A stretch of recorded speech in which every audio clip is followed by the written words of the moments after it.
about that.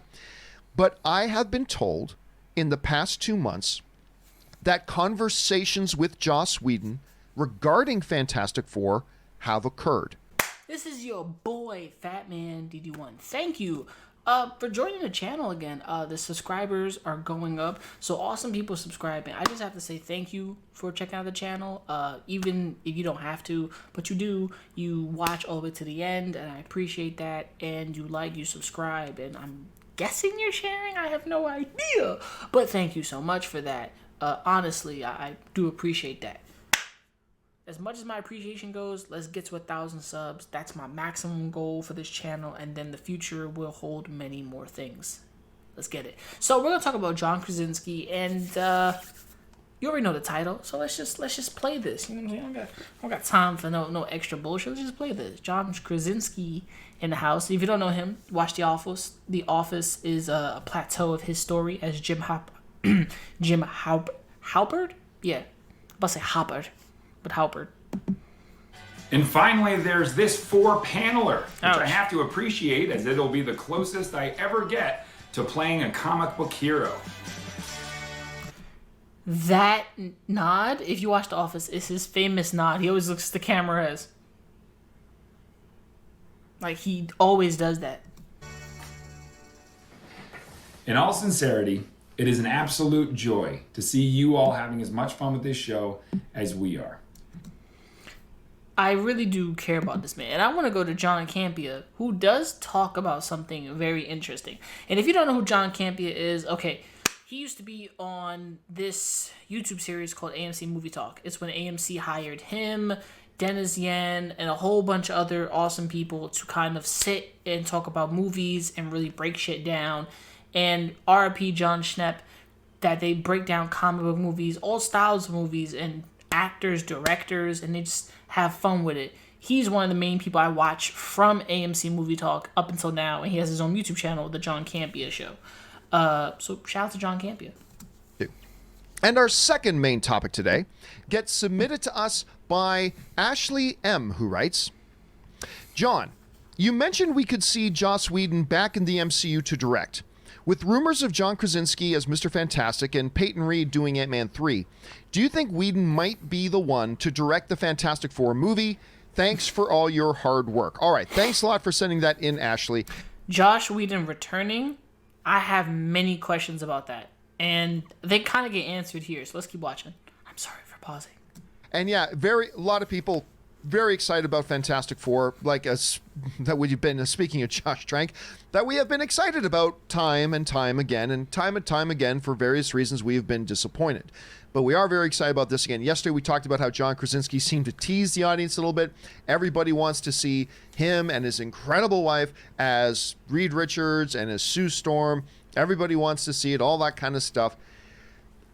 But one thing that's been kind of interesting here is, I have said before, and I still to this day, if I had to take my pick, and I don't like doing the which X director to direct X movie, but to me there seems to be a common sense element to getting Peyton Reed to direct a Fantastic Four film. He was going to do one before.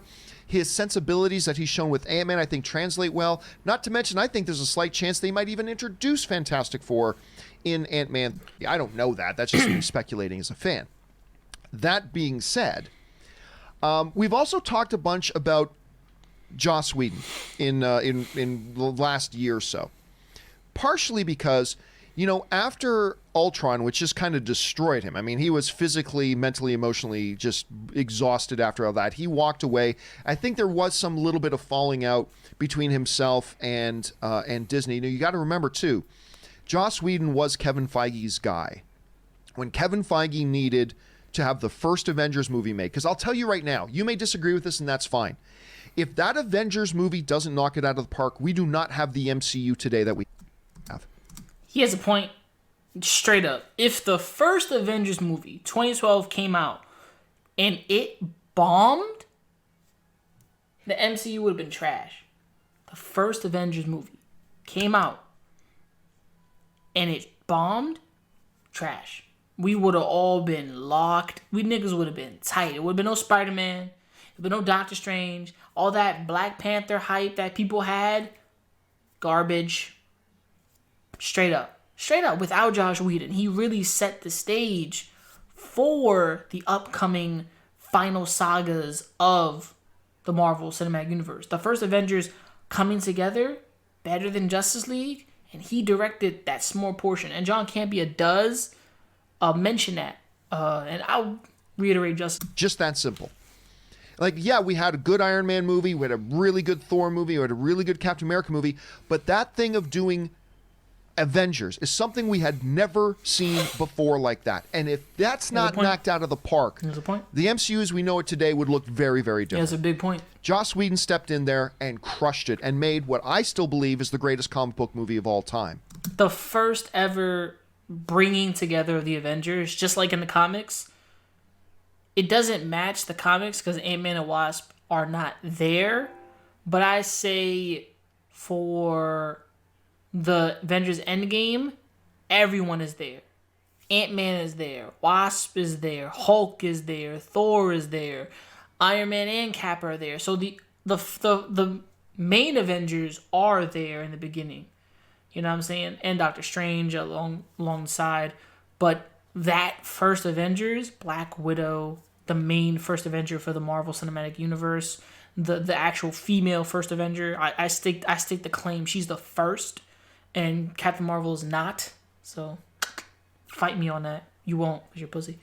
But Josh Whedon brought together all of these superhero characters. He is the first one to kind of to do the superhero circle role. Everybody copies that from Josh Whedon because it's so iconic. All of the heroes in a circle. All of the heroes getting ready to fight. And everybody knows the scene I'm talking about. Hulk is in the middle. Iron Man is there. Cap is there. Black Widow's putting on her gauntlets. You got Hawkeye. Are you kidding me? That's the best scene throughout the Avengers series. When he gets surrounded by the villains. Like, that's the moment.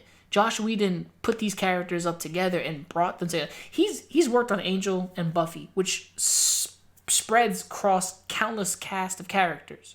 So I know Josh Whedon can write characters, write females, write good storytelling. Straight up.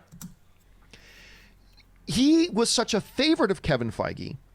You have to remember this. I know about this. That Kevin Feige, whenever Kevin Feige had any problems with any of his MCU movies, he would notoriously get Joss Whedon on the phone, said, I'm sending the Disney plane for you. They would fly in Joss Whedon to, on the spot, rewrite some pages of scenes to punch them up. Thor, The Dark World, which some people consider to be the worst MCU movie, every scene that's remotely redeemable and enjoyable about that was rewritten by Joss Whedon. Josh Whedon has to have writer credits on these, too. If he's rewritten them, he has credits in these movies. And if anyone is skilled enough and precise enough to go back through all of the second movies of the MCU story of Phase 2 and find writing credits from Josh Whedon, then that's correct. On the ground, on location, because Kevin Feige flew him in to do some emergency last-second rewrites. That's how much Kevin Feige relied on Joss Whedon. Then there was apparently some kind of a little bit of a falling out. And then what happened is, a few years passed, and all of a sudden, I started noticing at these various Disney events, like this one at Rogue One, Joss Whedon started showing up again to all these big Disney events, and he was there. And then on the, I believe it was the Infinity War, it was either the Infinity War or the Endgame Blu-ray and special features, that they had this directors roundtable of all the of a bunch, not all, but a bunch of various MCU directors, and lo and behold, Joss Whedon was there, and all that kind of stuff. And I've been saying for a while that I believe that at some point, maybe sooner rather than later, we're going to see Joss Whedon return to the MCU and direct another MCU movie. I have not made this a story before because I don't even know how much confidence that I have that this is true. So here we go. So let's just be very clear about that. But I have been told in the past 2 months that conversations with Joss Whedon regarding Fantastic Four have occurred. Again, I don't know if that was just conversations of, hey, let's talk about this. Do you have any ideas? Hey, what would your take on this be? Casual or Josh, we're really thinking about having you direct Fantastic Four. Would you even be interested? Because he's just been doing a lot of smaller stuff. And by the way, Joss Whedon's got a really interesting new series coming to HBO. I am about to see that. Josh Whedon's off the map after Justice League. That he's working on. And the description of the Nevers sounds fantastic. Listen to this. An epic tale following a gang of Victorian women who find themselves with unusual abilities, relentless enemies, and a mission that might change the world. And as soon as I hear that, I just think, well, that sounds like a Joss Whedon project. That sounds awesome. If I've ever heard of one. So he's got that he's working on as well.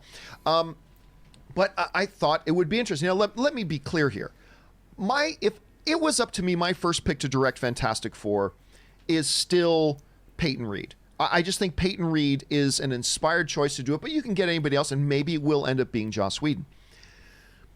One thing that I hear, though, sometimes, and this to me is like one of the most mind-boggling things I can possibly think of. There are people who don't like Justice League. Oh. And that's fine. Here we go. There are movies that I don't like, and that's fine. There are people who don't like Justice League. I did enjoy Justice League, but I've up until Harley Quinn, I've enjoyed all the DCU movies. I haven't. Including, obviously, Man of Steel, which I love, Batman vs. Superman. I like Justice League. Here's the thing, though. I think people really underestimate what Joss Whedon was able to accomplish with Justice League. What Joss Whedon did on Justice League is nothing short of absolutely Herculean. Because here's the situation that everybody just forgets about. Now, I know there are a bunch of Snyder Cut fans and blah, blah, blah. Anything that wasn't Snyder sucks. Okay, I get that.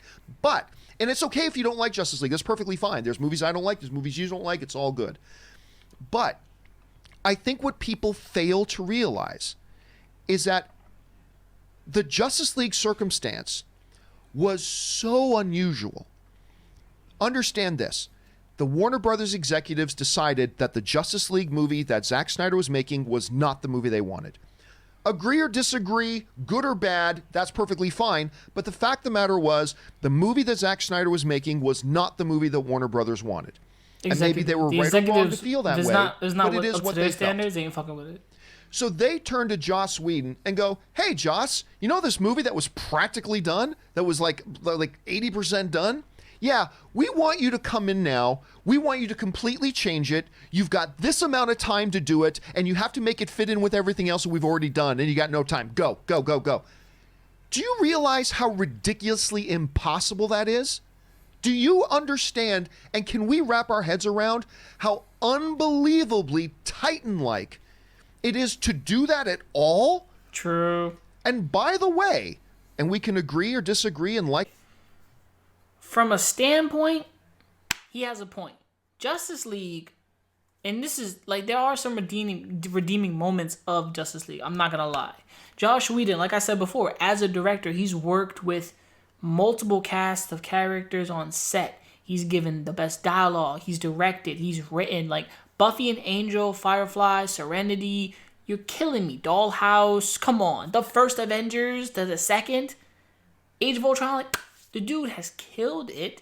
You know what I'm saying? He's mirrored his ability to direct. He's shown his ability to move and portray characters. Give them emotion, pull back from them, create relationships, give them back. He's shown that. And let's not get into Justice League. Zack Snyder's daughter did she suicide herself. She killed herself. It was a heartbreaking moment for Zack Snyder. He grieved for a while, and it seems very short. I shit you not. If you go back to the articles, it seemed that, okay, he grieved. Then he thought, I'm just gonna go back to work. And then when he got back to work, it just wasn't working for him. He just like can't. He couldn't do it. And the executives, because the executives were on his back, and the passing of his daughter, and the mental strain that did cause him. And then you thought it was just smart to go back to work, bro. Like, no, you're in grieving. Like, what are you doing? This you fucking up your own project. And then Snyder backed away. And then they said, Josh, you got to go in there. That's how I see it too. Zack Snyder mentally, physically wasn't there. He was already damaged. The fact that they threw Joss Whedon in there to say, all right, Zach, we see that you're competently not here. Like, you're gone. Your daughter just died. You got to get the fuck out. Whedon's gonna take control. And Zack is like, nah, I got this. And they're like, no, your head isn't in it, man. We need you to step away. And Whedon was like this. Even if the studio was like this and that, something big happened in Zack Snyder's life, and then he thought he could come back, and then boop, no, wasn't working. You know what I'm saying? And then Josh Whedon did the best he could with that. John is right, with the finite amount of time he had. There are some redeeming parts of the movies. There are some jokes. I think the cyborg, my toes itch. How does that even work? Like, that was a redeeming, hilarious moment. I'm not gonna lie to you. The cyborg was a full robot. He's like, my toes itch. He don't even have toes. That was funny. I was like, that's funny. You know what I'm saying? They killed it in that movie. They made that movie what it is. Also, I haven't seen that fucking that cyborg actor at all since that movie. So hope he's fine, but there's a problem with Justice League. You know there's a problem with Justice League. We don't even get to see Cyborg's transformation into Cyborg. We don't get to see a lot. And the first trailer built up Vic Stone. They built up this. They built up that. And they fucked with it, you know? I do say Josh Whedon had time. He had a lot to fit in. It worked for what he was doing. But he can direct. Do I want him to direct the Fantastic Four movie? Yes. I can't say no. He took the first Avengers and killed it. And you saw how many characters, story arcs, things that were happening in that movie that they built into the next generation of Avengers. Jokes that hit, comedy that hit, moments that are redeeming. Captain America ripping the fucking log. Josh Whedon wrote that, and that was in Age of Ultron. Setting up Civil War right there in front of you with Tony and Cap both disagreeing on two ends of the spectrum. Tony wanted to build a suit of armor around the fucking planet, and Cap telling him, bro, did you not just see me go through a whole bunch of shit fighting our own fucking government and military? You can't do that. It's straight and simple.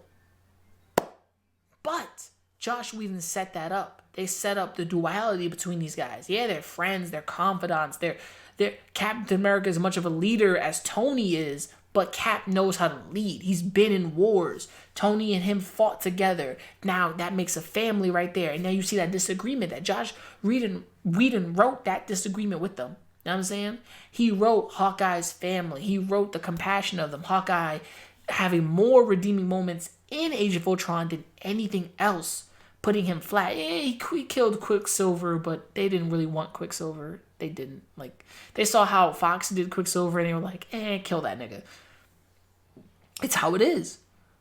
But what I do see that people are pissed that, yeah, Justice League has good ratings, critic scores, everything.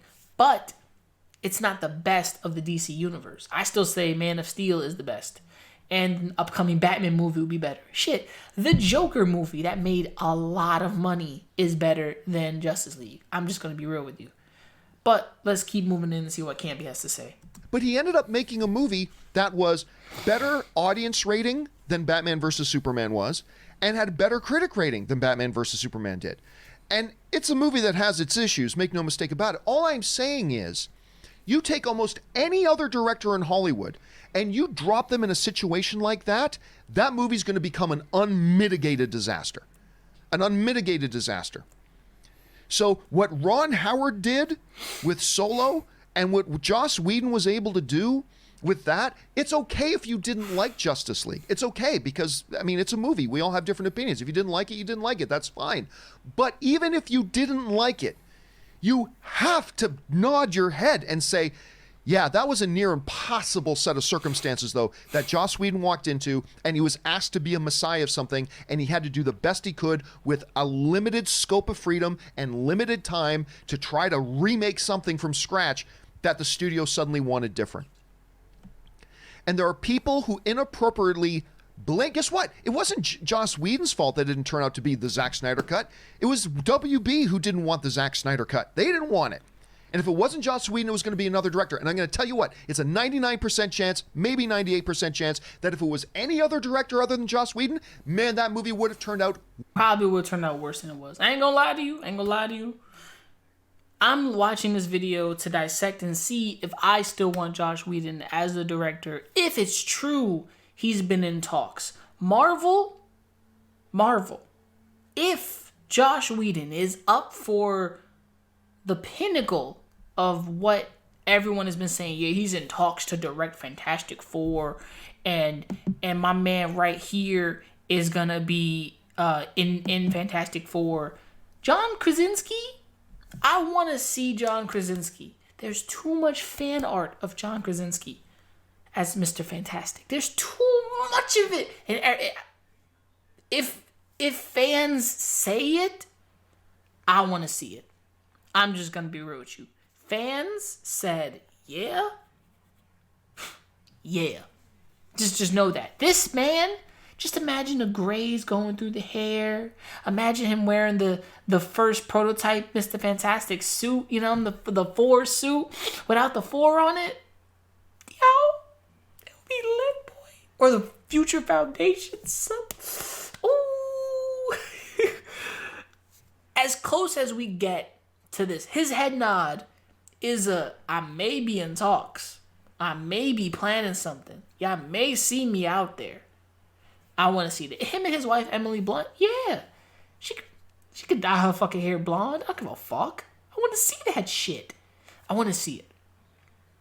Josh Trank, Fantastic Four, it bombed. It bombed to hell. And we've had 2 Human Torches, all right? We had Chris Evans' Human Torch, and now he played Captain America. And we had Michael B. Jordan's Human Torch, which he also played Killmonger. I don't want there to be a third human. They say third time's the charm. They say that a lot. Third time's the charm. Hellboy 1 was good. Hellboy 2 was nice. And then the new Hellboy bombed. Third time is literally not the charm. When it comes to something that people didn't really want. A reboot. Nobody wanted that. I hope to God, John Krasinski, this man is in the Marvel Universe. We could wake up tomorrow or the next day. In this pandemic, some good news would be exciting. Marvel. Some good news in this pandemic. We're all getting stimulus checks that disappear like that because you got bills that have been piling up. But at the end of it, this would be exciting. The closest he gets to a comic book character and he does his head nod, maybe, I give it to Kevin Feige. I give it to the Marvel Studio heads. You may not want Joss Whedon to direct after Justice League, but Joss Whedon, I want to see Joss Whedon direct. He can work with incredible talent, incredible people, and he created the first and second Avengers, and those made money. Are we forgetting that Marvel loves money? Are we forgetting that Marvel is like money hungry? They love money, and Disney right now is going through some hard times. So if Joss Whedon bucks up, they give that man a nice little budget, I bet money, on top of money, he's gonna flip that and make more money.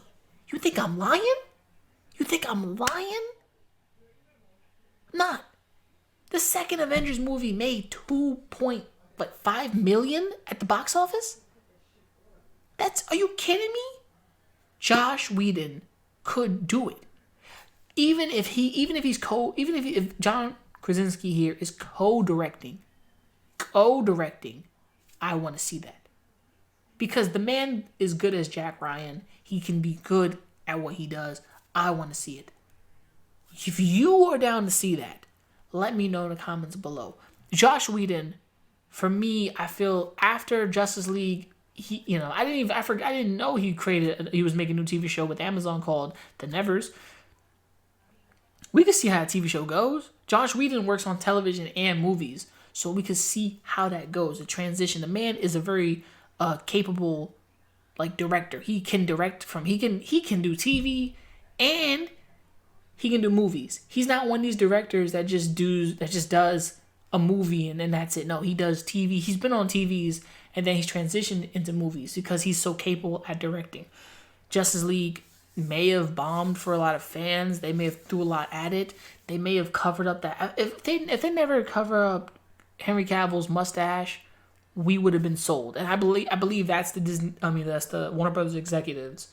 So Warner Brothers, you gotta fix your shit. You know what I'm saying? Wonder Woman didn't have no problems. Wonder Woman didn't have no agenda behind it. Wonder Woman didn't have all this drama. But why the fuck does Justice League do? Just put it out there. But John Campea does make some points. He makes another point. I wish if this video load quicker, we could hear it. And I think that even if you don't like that cut of the movie, you have to take a knee and say, hey, dude, whew, what you pulled off, given the circumstances, is damn impressive. It's damn impressive. So, listen, if they announce that Joss Whedon is directing a Fantastic Four movie tomorrow, I'm all for it. It fits his sensibilities. I would still rather see Peyton Reed. There might even be a couple of other directors I would rather see in front of Joss Whedon on that line, but he's one of those directors that if he was going to do it, I would be all for it. So anyway, that's my take on it right now. There's a whole lot here that I want to know. John Krasinski, I want to see this man put on the tights. I want to see him and his wife. Their schedules are different. She does have a lot of roles. He does have Jack Ryan. But Kevin Feige will work with his schedule or work on his own schedule. Kevin Feige will sit down and talk and be like, all right, I want to schedule you both because you're dynamic as a actual wife and husband couple and dynamic duo in the Marvel Universe and in real life can work for us on set. Duality of your characters, the relationship of you and the relationship of your so-called children that you're going to have, the relationship between the audience and the comics that you have. And you probably know John Krasinski is a comic book fan. He's reading up on the Fantastic Four. He's telling his wife about the Fantastic Four. His wife is interested. She may not be interested, but who fucking knows? I say this for the most part. The Fantastic Four are the family I want to see the most in the Marvel Universe.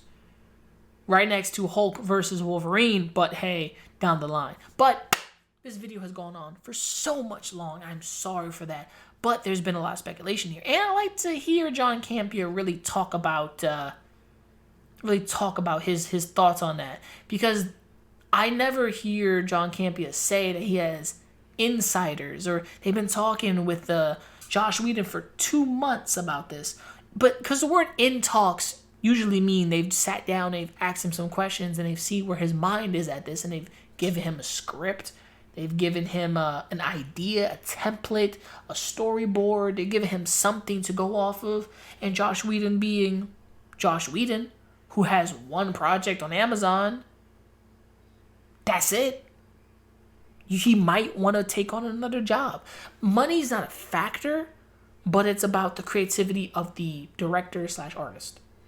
Will he take this on? Will he not? Is John Krasinski going to direct? Is he not? Because John Krasinski has created the Quiet Place 1 and Quiet Place 2, and those movies have done gangbusters at the box office. So what do you think when you go into this? Like, what do you think about all these theories, all the things happening? Let it be heard in the comments below. So, this video's gone on. I'm sorry. I apologize. But longer content does suit the pseudo YouTube world at this moment because we ain't got shit to watch. So I'm your boy Fat Man DD1. Remember to like, subscribe, and hit the bell icon to be notified.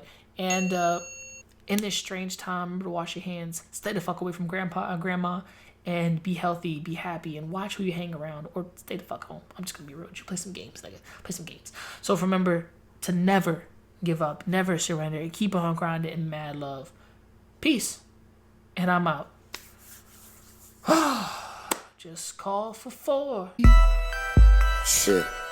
Gambit on drum. This is the last one. You little niggas gonna stop acting like my shit ain't the grill. This is the last Some of you one. niggas get your front teeth for grills. And I ain't talking about the contract. Ain't loving these fake hoes. Room smelling like 8 switches. Room service like 2K. NBA, I'm ballin', nigga. All them niggas falling like autumn, nigga. Talking shit, I saw them niggas. Now they daughter want a picture. Rough, ain't it? Fuck famous. Yeah, man. Niggas too real, got the most haters. Wrote a story, so Stephen Curry. How it feel to be golden.